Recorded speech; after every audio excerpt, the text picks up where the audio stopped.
Yeah, I think it was pretty important in the whole context of the incident that when we wanted to defend Drew at the tribunal and make sure that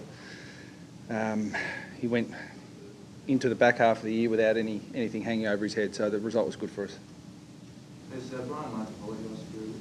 I'm not sure. That's a question for Drew. Drew hasn't told me if he has or otherwise. It's irrelevant to me.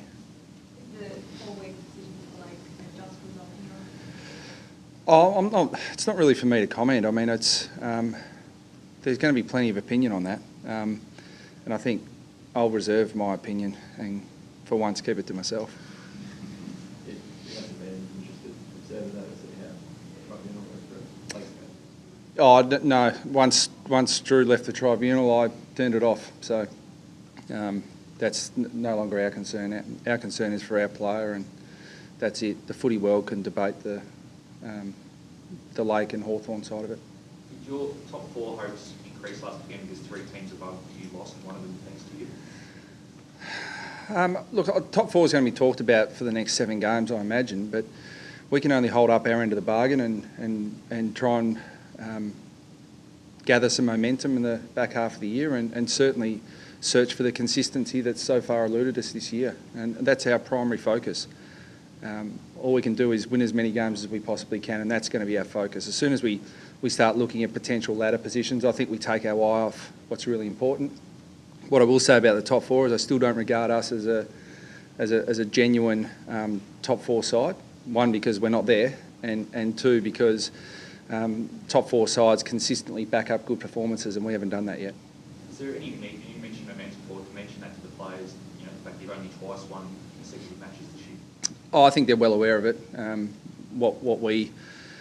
What we're striving for as a coaching group is to remain ultra consistent ourselves in our messaging, in our training, in everything we do, so that you're consistent in all aspects of your life. We expect that to come through on field as well. So we'll keep driving that message and keep striving for excellence. You mentioned after the big win over Brisbane that Eddie had a bit worried about the first battle out when he played at Pumpkin Thinking. Is there a similar sense heading into the game against St Kilda and sort of stay that positive? Oh no, I think that we'll do our usual due diligence on St Kilda, and Lenny Hayes is probably likely to come back in, and he's still playing at an elite level in my view, and Armitage runs through their midfield. Montagna, Rewalt's still probably the top 1, 2 or 3 key forwards in the competition. So we've got respect for what they're capable of doing, and so we'll do our due diligence on that front. But mostly this week will be about us and what we need to do to replicate the good performance on Friday night. No disrespect to Hobart, I think the last forecast I saw was a top of 8 degrees. Weather I guess you got today, the training session, that's good preparation. Melbourne's not much better. Oh look, we've played 4 games in Hobart now since the deal was struck, and the weather's been pristine every time we've been down there. So in the middle of July you expect some pretty average weather in the southern states, but it's a superb surface at Blundstone Arena. The crowd really get behind us, and it's been a long time due to the ground redevelopment since we've been there. So the boys can't wait to get back down there. We've always had a great reception, and we're looking forward to putting on a really good show and playing some great footy. Daniel Wells and Nathan Glarman, are they any closer to the return? Closer, yeah.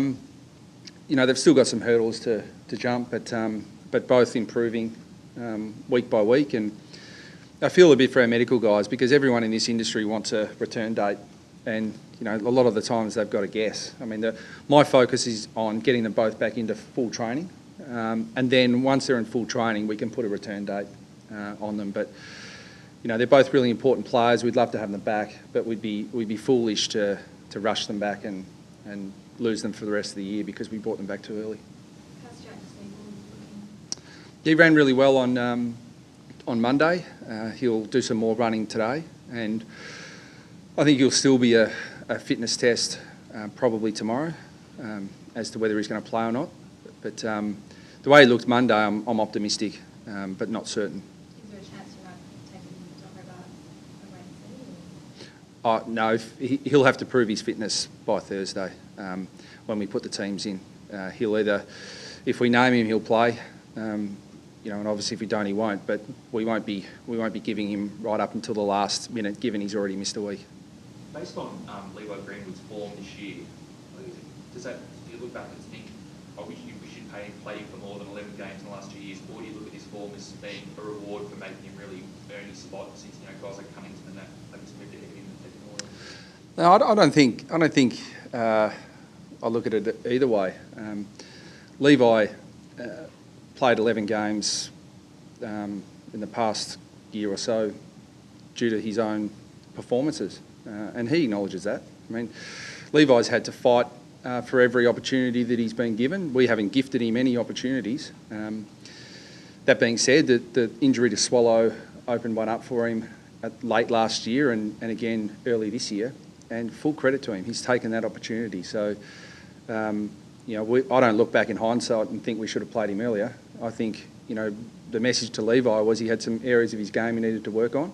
He's worked unbelievably hard on those areas, and full credit goes to Levi himself for taking his opportunity and doing the work to get himself to this level. And how did you rate his attitude during his long VFLs?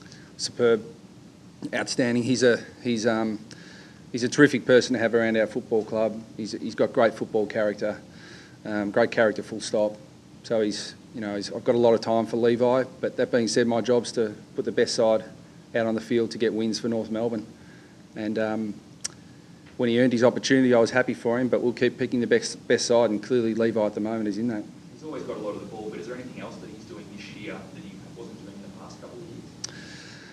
Oh, look, his attack on the ball's always been outstanding. He's always been able to find the footy. It's just been the total football package, because as a football athlete, they don't come much better than Levi. He's got a great balance of speed and power, endurance.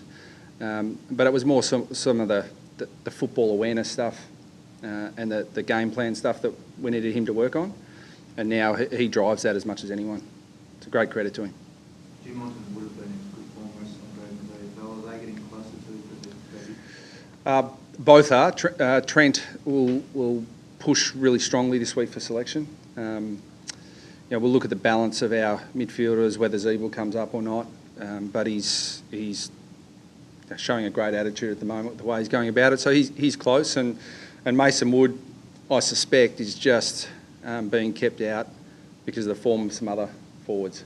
So Majak Dor and Mason Wood were both very good for Werribee on the weekend. So that gives us some solidarity in our forward line and certainly some options. You mentioned earlier on about timelines and return dates and how Daniel was coping and the weeks just kept flying up.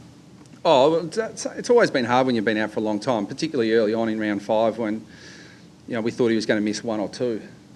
It stretched out to 8 or 10. So I think he was very frustrated, but he sees the light at the end of the tunnel now. He in himself feels like he's on the home stretch and not far away from joining full training. So, I think he has been frustrated, but now he's really optimistic. Aaron Mullet last week in the VFL, Brett, how did he respond to being dropped? Yeah, well, went back and played a specific role for us for North Ballarat, and we thought his attitude and his application to that role was very, very good. So he's right back in contention for selection. Thanks.